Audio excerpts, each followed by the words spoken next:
مال کھیڈ garden کی تعلیمی سیر، اور یہ نگر پریشد اردو گرلز اسکول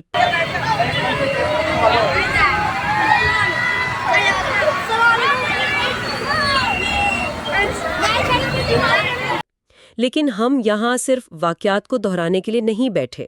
ہم یہ جاننے کی کوشش کریں گے کہ کیا یہ بظاہر سادہ سی رپورٹ ہمیں تعلیم کے اصل معنی کے بارے میں کوئی گہری بات سکھا سکتی ہے؟ جی، اور یہ سوال بہت اہم ہے کیونکہ اکثر ہم تعلیم کو کلاس روم کی یوں سمجھیں کہ چار دیواری تک ہی محدود کر دیتے ہیں، لیکن ایسی دستاویزات ہمیں موقع دیتی ہیں کہ ہم پردے کے پیچھے جھانک سکیں اور یہ سمجھ سکیں کہ ایک ادارہ اپنے طلباء کی نشوونما کے بارے میں اصل میں سوچتا کیا ہے. یہ صرف ایک رپورٹ نہیں، یہ ایک ادارے کے پورے تعلیمی فلسفے کا عکس ہو سکتی ہے. ٹھیک ہے، تو آئیے اس فلسفے کو سمجھنے کی کوشش کرتے ہیں. رپورٹ کا آغاز ہوتا ہے سیر کی تفصیلات سے. یہ پیر 12 جنوری 2026 کو ہوئی. قیادت کر رہے تھے ہیڈ ماسٹر جناب محمد آصف سر، اور ان کی ٹیم میں سلیم خان سر، علیار سر، آسیہ باجی اور تسنیم کوثر شامل تھے. رپورٹ میں خاص طور پر لکھا ہے کہ ان سب کی وجہ سے سیر بہت منظم اور محفوظ رہی. عام طور پر تو صرف ہیڈ ماسٹر کا ذکر ہوتا ہے، یہاں پوری ٹیم کا نام لینا اتنا اہم کیوں ہے؟ یہی تو اس رپورٹ کا سب سے دلچسپ پہلا نقطہ ہے. دیکھیں، یہ صرف ناموں کی ایک فہرست نہیں ہے، یہ اسکول کے کلچر کی طرف ایک بہت بڑا اشارہ ہے. روایتی اداروں میں کیا ہوتا ہے؟ سارا کریڈٹ سربراہ پر جاتا ہے، لیکن یہاں ہر معاون، ہر ٹیچر کا نام لے کر ان کی کوشش کو سراہا گیا ہے.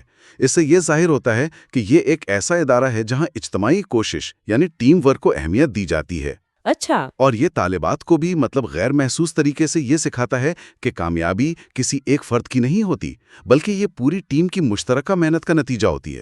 یعنی طالبات نے سفر شروع کرنے سے پہلے ہی ٹیم ورک کا پہلا سبق سیکھ لیا. واہ! تو اب دیکھتے ہیں کہ یہی سوچ ان کے سفر کے دوران کیسے نظر آتی ہے، جو صبح 9 بجے شروع ہوا. رپورٹ کہتی ہے کہ راستے میں ایک مختصر قیام پاورا درگاہ پر کیا گیا. وہاں طالبات نے آرام کیا اور روحانی سکون حاصل کیا. سچ کہوں تو ایک اسکول ٹرپ پر درگاہ کا ذکر مجھے تھوڑا غیر متوقع لگا. بظاہر ایسا لگ سکتا ہے، لیکن اگر ہم گہرائی میں جائیں تو یہ ایک بہت سوچا سمجھا قدم محسوس ہوتا ہے. آج کل کی تعلیم پر ایک بڑی تنقید کیا ہے؟ یہی کہ وہ طلباء کو ان کی ثقافتی اور روحانی جڑوں سے کاٹ دیتی ہے. جی، یہ تو ہے. تو اسکول انتظامیہ نے یہاں ایک بہت اہم کام کیا. انہوں نے طالبات کو صرف تفریح کے لیے نہیں روکا، بلکہ انہیں ایک ایسے مقام پر لے گئے جس کی ان کی کمیونٹی میں ایک خاص ثقافتی اور روحانی اہمیت ہے. یہ روحانی سکون کا جملہ محض رسمی نہیں ہے، اس کا مطلب ہے کہ طالبات کو اپنے ورثے سے جڑنے کا ایک پرسکون لمحہ فراہم کیا گیا. یہ تعلیم کو کتابوں سے نکال کر زندگی، ثقافت اور اقدار سے جوڑنے کا ایک عملی طریقہ ہے. یہ تو بہت دلچسپ زاویہ ہے. یعنی تعلیم صرف ذہن کی نہیں بلکہ روح کی بھی تربیت کا نام ہے. اچھا، اس پڑاؤ کے بعد قافلہ اپنی منزل مال کھیڈ گارڈن پہنچا. رپورٹ میں اس جگہ کے ماحول کو سرسبز اور دلکش کہا گیا ہے، اور پھر وہاں ہونے والی سرگرمیوں کی ایک لمبی فہرست ہے. مختلف کھیل، جھولے، تیراکی اور یہاں تک کہ کشتی رانی بھی. جی، کشتی رانی یعنی بوٹنگ بھی. یہ سب تو ایک عام پکنک کا حصہ لگتا ہے. اس میں خاص تعلیمی بات کیا ہے؟ دیکھیے، خاص بات ان سرگرمیوں کے انتخاب اور ان کے ممکنہ اثرات میں چھپی ہے. یہ نگر پریشد کا ایک گرلز اسکول ہے. بہت ممکن ہے کہ ان میں سے کئی طالبات کو عام حالات میں تیراکی یا کشتی رانی جیسے مواقع نہ ملتے ہوں. یہ سرگرمیاں صرف تفریح نہیں ہیں، یہ خود اعتمادی پیدا کرنے کا ذریعہ ہیں. خود اعتمادی؟ وہ کیسے؟ جب ایک لڑکی پہلی بار کشتی کا چپو چلاتی ہے یا پانی کے ڈر پر قابو پا کر تیراکی کرتی ہے تو وہ صرف ایک کھیل نہیں سیکھتی، وہ اپنی صلاحیتوں پر یقین کرنا سیکھتی ہے. یہ تجرباتی تعلیم کی بہترین مثال ہے. اور رپورٹ کا یہ جملہ کہ طالبات نے خوشی کے لمحات ایک دوسرے کے ساتھ بانٹے، جی، یہ بھی لکھا ہے. یہ بھی بہت اہم ہے. یہ سوشل اینڈ ایموشنل لرننگ ہے، جہاں وہ ایک دوسرے کی کامیابی پر خوش ہونا اور ایک دوسرے کا ساتھ دینا سیکھ رہی ہیں.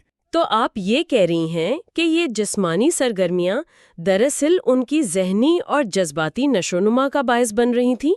یہ واقعی بہت گہری بات ہے، اور شاید یہی سوچ ہمیں کھانے کے انتظام میں بھی نظر آتی ہے، جس کا ذکر رپورٹ میں بڑے خاص انداز میں کیا گیا ہے۔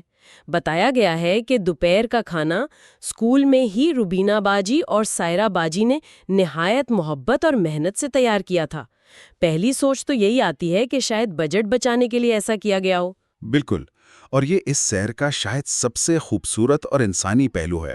اگر مقصد صرف پیٹ بھرنا ہوتا تو کہیں سے بھی کھانا آرڈر کیا جا سکتا تھا، لیکن اسکول نے ایسا نہیں کیا۔ جب اسکول کی اپنی سٹاف ممبرز، جنہیں طالبات روز دیکھتی ہیں، ان کے لیے کھانا تیار کرتی ہیں تو اس کھانے میں صرف مسالے نہیں ہوتے۔ اس میں اپنائیت اور محبت بھی شامل ہو جاتی ہے۔ بالکل، یہ طالبات کو ایک غیر محسوس پیغام دیتا ہے کہ یہ ادارہ صرف فیس لے کر پڑھانے والی جگہ نہیں، بلکہ ایک خاندان ہے، ایک کمیونٹی ہے جہاں ہر فرد دوسرے کا خیال رکھتا ہے۔ اس عمل نے طالبات کو صرف توانائی نہیں دی، بلکہ انہیں یہ احساس بھی دلایا کہ ان کی قدر کی جاتی ہے اور ان کا خیال رکھا جاتا ہے۔ واقعی، یہ تو میں نے اس طرح سے سوچا ہی نہیں تھا۔ اسکول ایک خاندان کی طرح، یہ تصور ہی کتنا طاقتور ہے۔ اچھا، اب اس حصے کی طرف آتے ہیں جسے رپورٹ میں سیر کا ایک خاص اور یادگار پہلو کہا گیا ہے، اور وہ تھا ٹرین کا سفر۔ لکھا ہے کہ طالبات اس سفر سے بہت محظوظ ہوئیں اور یہ ان کے لیے بہت دلچسپ تھا۔ اب یہاں میرے ذہن میں پھر وہی سوال آتا ہے، آخر ٹرین کے سفر میں ایسی کیا خاص بات ہے؟ یہ تو ایک معمول کی چیز ہے۔ یہ ہمارے لیے معمول کی چیز ہو سکتی ہے، لیکن ہمیں ان طالبات کے پس منظر کو ذہن میں رکھنا چاہیے۔ ہو سکتا ہے ان میں سے بہت سی لڑکیوں کے لیے یہ زندگی کا پہلا ٹرین کا سفر ہو، یا شاید انہیں ایسے مواقع بہت کم ملتے ہوں۔ اچھا، یہ بھی ہو سکتا ہے۔ اس زاویے سے دیکھیں تو یہ سفر خود ایک تعلیمی تجربہ بن جاتا ہے۔ انہوں نے ایک پورا نظام، اسٹیشن، پلیٹ فارم، ٹکٹ، مختلف قسم کے لوگ، کھڑکی سے بدلتے ہوئے مناظر پہلی بار اتنے قریب سے دیکھا ہوگا۔ یہ ان کے لیے دنیا کو جاننے کی ایک کھڑکی تھی۔ یہ صرف ایک جگہ سے دوسری جگہ جانا نہیں تھا، یہ ان کے مشاہدے اور تجربے کی دنیا کو وسیع کرنا تھا۔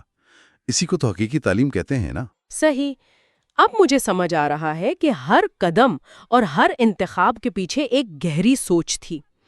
تو اگر ہم ان تمام نکات کو جوڑ کر دیکھیں، ٹیم ورک، ثقافتی جڑت، خود اعتمادی بڑھانے والی سرگرمیاں، کمیونٹی کا احساس دلانے والا کھانا اور دنیا دکھانے والا ٹرین کا سفر، تو کیا ہم یہ کہہ سکتے ہیں کہ یہ سیر اپنے تعلیمی مقاصد میں کامیاب رہی ہے؟ رپورٹ میں تو یہی دعویٰ کیا گیا ہے۔ جی، رپورٹ میں واضح طور پر لکھا ہے کہ یہ سیر تفریحی ہونے کے ساتھ ساتھ تعلیمی بھی تھی، اور اس سے طالبات نے کئی عملی سبق حاصل کیے۔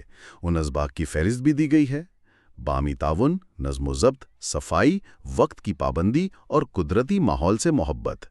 یہاں عملی سبق کا لفظ بہت بہت اہم ہے۔ یہ وہ چیزیں ہیں جن پر کلاس میں گھنٹوں لیکچر دیا جا سکتا ہے، لیکن شاید اتنا اثر نہ ہو۔ آپ اس کی کوئی مثال دے سکتی ہیں؟ جیسے نظم و ضبط کا عملی سبق کیسے سیکھا؟ ضرور۔ آپ تصور کریں 60 یا 70 طالبات کا ایک گروپ ہے۔ انہیں صبح ٹھیک وقت پر بس میں سوار ہونا ہے، درگاہ پر ایک محدود وقت کے لیے رکنا ہے، گارڈن میں ایک ساتھ رہنا ہے، وقت پر کھانا کھانا ہے، اور پھر وقت پر ٹرین پکڑنی ہے۔ اس پورے عمل میں وہ ہر قدم پر وقت کی پابندی اور نظم و ضبط کی مشق کر رہی ہیں۔ صحیح۔ جب وہ گارڈن سے نکلتے وقت اپنی پھیلائی ہوئی چیزیں سمیٹتی ہیں تو وہ صفائی کا عملی سبق سیکھتی ہیں۔ جب وہ کشتی رانی کے دوران ایک دوسرے کی مدد کرتی ہیں تو وہ باہمی تعاون سیکھتی ہیں۔ یہ اسباق کتابوں سے نہیں، تجربے کی بھٹی سے نکل کر ان کی شخصیت کا حصہ بن جاتے ہیں۔ بالکل درست۔ یہ سب کچھ ایک دن میں سمیٹنا واقعی ایک بڑی کامیابی ہے۔ رپورٹ کے آخر میں بتایا گیا ہے کہ ٹیم شام کو سفر کے بعد رات 8 بجے بحفاظت اسکول واپس پہنچ گئی، اور اس کا اختتام ہیڈ ماسٹر صاحب اور تمام اساتذہ و معاونین کے دلی شکریہ پر ہوتا ہے۔ یہ اختتامیہ بھی مجھے آغاز کی طرح ہی اہم لگ رہا ہے۔ بہت اہم ہے۔ یہ ایک سائیکل کو مکمل کرتا ہے۔ آغاز ہوا تھا ٹیم کی تعریف سے اور اختتام ہو رہا ہے ان کے شکریہ پر۔ یہ شکر گزاری اور تعریف کے کلچر کو مضبوط کرتا ہے۔ اس سے یہ ظاہر ہوتا ہے کہ انتظامیہ نہ صرف محنت کی قدر کرتی ہے بلکہ اس کا برملا اظہار بھی کرتی ہے۔ تو اس پوری گفتگو کا خلاصہ یہ ہے کہ نگر پریشد اردو گرلز اسکول کی یہ رپورٹ ہمیں سکھاتی ہے کہ ایک اچھی طرح سے منصوبہ بند کی گئی تعلیمی سیر صرف ایک چھٹی کا دن نہیں ہوتی۔